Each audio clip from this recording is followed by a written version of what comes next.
the first thing that anybody paid any attention to was I was in the Spotlight column in Guitar Player magazine, which was a big deal for me in 1982. And it was, you know, sort of a new talent thing, and a couple people paid attention to that. And just so people know, I'm sorry, in 82, how old would you have been? I say it again? I said in 1982, how old were you at that time? Like 15. That's incredible, isn't it? That It you got a was. spotlight I was so 15? excited, you know, because, you know, that was like the main magazine, and that's when magazines, you know, they meant something.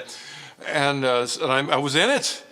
And of course, I hadn't really recorded anything other than demos, but Mike Varney, who was a record producer in California, you know, the land of record companies, he listened to my recording, thought he liked it, and he put me in that magazine, and I was just thrilled to death.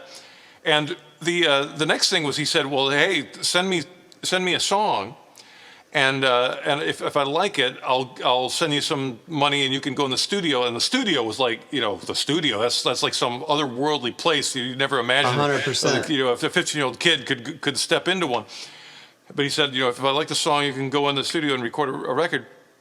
And so I sent him a song, and I worked really hard on it, got my best musician friends together, sent it to him, you know, 3 days later, because that's how long it takes for the post to deliver the cassette.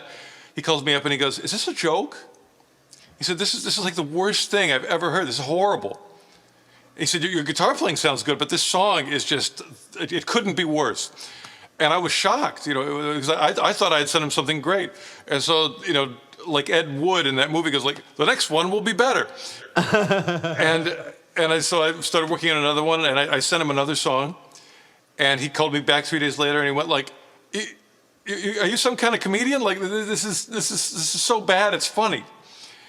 And I was stunned, you know, because I really thought I wasn't trying to be funny. I was trying to send him my best stuff. And he just said, like, you're a horrible songwriter. And he was not, you know, it was like, it was tough love, I guess, you know, because the good part of it was he would say, your guitar playing sounds really good, but you know, you got to learn how to write songs, because this is not working. And so I thought, okay, well, you know, I asked him a little about what he's looking for, and then that was right before I graduated in my last year of high school. So during that summer vacation, I did nothing but write. And, you know, I didn't become the team of Lennon and McCartney, but, you know, I definitely took some steps forward. And finally sent him the third demo, and not just one song, but like a whole album's worth of material. And he called me 3 days later, calls me back and goes, hey, I like this, let's do a record. So that was sort of like, you know, unbelievably exciting as well. And that was right when I was moving to California to go to a guitar school. And then Mike helped me just connect with musicians, because I didn't know anybody in California. So, you know, I started jamming with musicians that he found. And actually, most of the musicians of my first notable band, Racer X, I found them by going to school, because I was going to GIT. And GIT is in the same building as a bass school and a drum school. So I found a bass player from BIT. I found a drummer from PIT, the Percussion Institute. Right. And then the singer of Racer X, Jeff, that was a suggestion from Mike Varney, the producer.